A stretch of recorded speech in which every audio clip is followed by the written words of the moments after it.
Well, in this little subculture of people who were different from everyone else, he was even different from them. If that makes any sense. So. How would you describe climbers? Are they loners? Not necessarily. Some of them are. Some aren't. Some are very social. Some are loners. But you guys, you camped out down there, right? You camped out, or do you just drive down there for a weekend and meet? Oh, it was really ironic. When I started climbing, I had one whole summer off when I started. It was about 1959 or something like that. But most of the people that I knew were in school. I had already dropped out to go climbing, and I would have to wait all week long for a climbing partner to come up on the weekend. There were so few of us at the time that that was the only time to go climbing, was on a weekend. Everyone else I knew working or in school. So I would sit around in Camp 4, Sunnyside they call it now, waiting for the weekend for a climbing partner, which is, that problem doesn't exist anymore. There's no way you can go without a climbing partner during the week anywhere in the country, but there were so few climbers then that that was a problem. Chuck, when did the Rangers and I assume you're talking essentially about Rangers there in Yosemite, why were they against you? Was it because they didn't want to?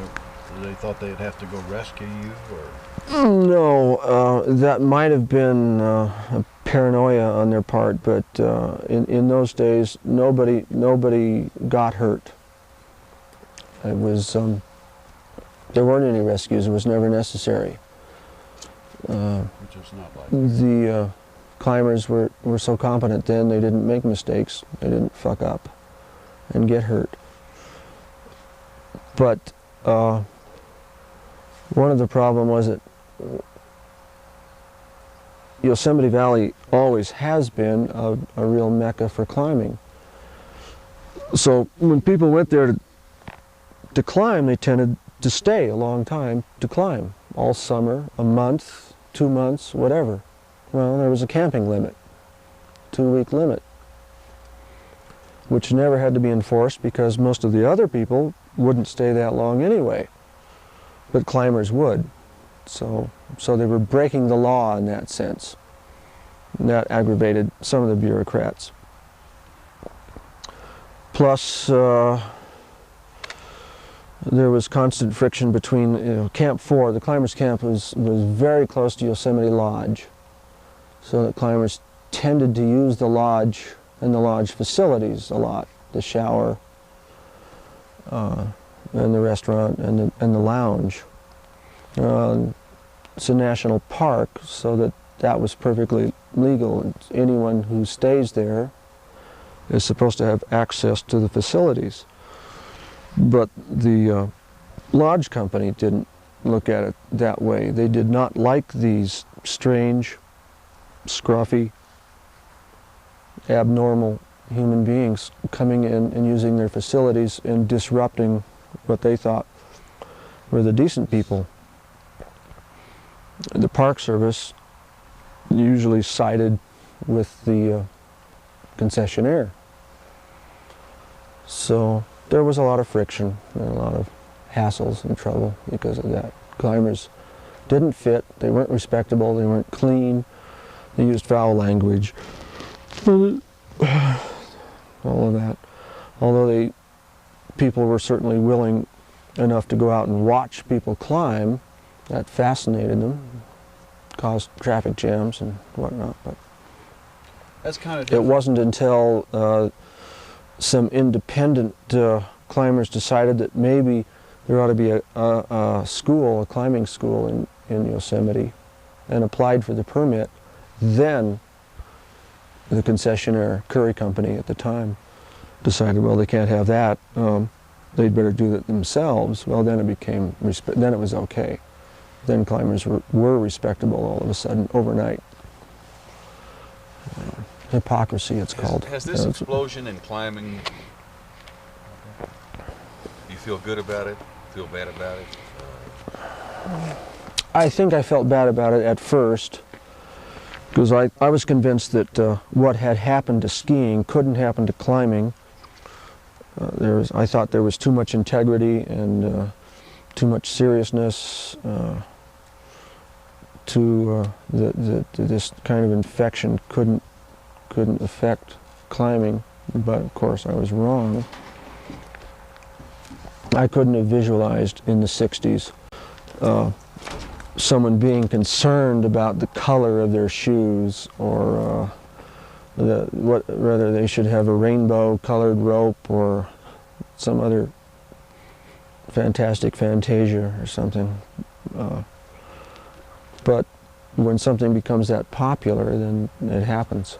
So it has, I think, the whole process and development of climbing has paralleled very closely skiing. And from the 30s, or whenever skiing was getting started by a few nutcases, abnormal humans, or the 20s, however it started, right on up through pile jackets and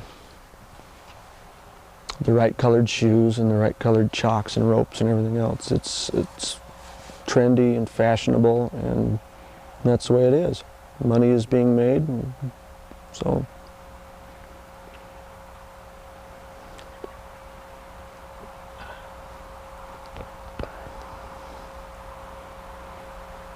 Do you feel, in a sense,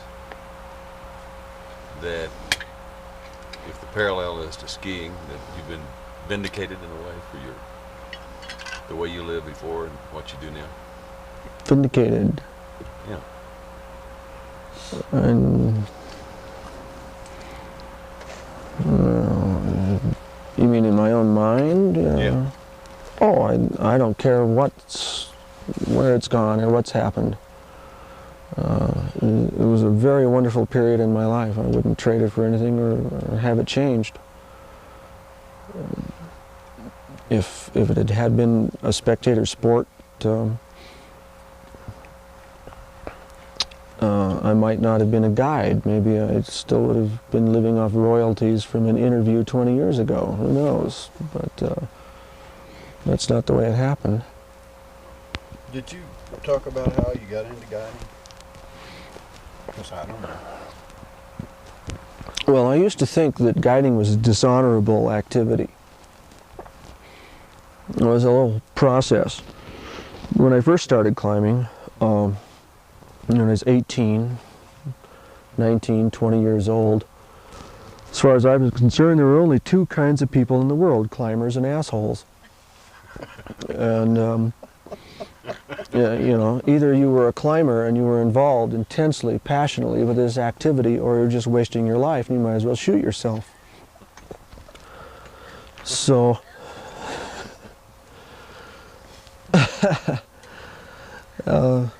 that view softened later on, and but then there were guides. I'd heard of guides.